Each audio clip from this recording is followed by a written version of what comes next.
साढ़ा सलेद सनाम इंगाज को अपनी को जोहार तेज तो गुरु गमके पार्सी सिंह चंदू गुरु गमके पंडित रघुनाथ मुर्मू जहाँ बाखेड़ ना सारना धरम बाखेड़ खान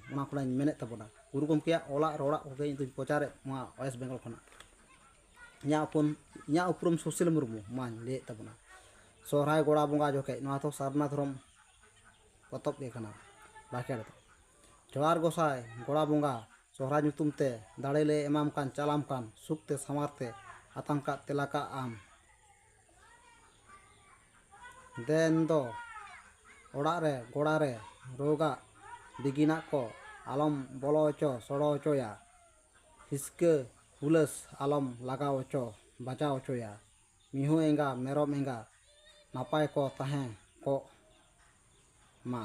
मित मिहुते साय मिहु को बड को बर्तेत को मा गोड़ारे ओड़ारे धन गे धानाय गे तोहेत को तोबेत को मा देन दो हारू देन दो पाहुड़ा पासाओ जम आले हब आले लाय हसू बहो हसू आलम सिरजेव ओचो बाजा सिरजो ओचो गढ़ाव ओचोया जीवी रे हड़मो रे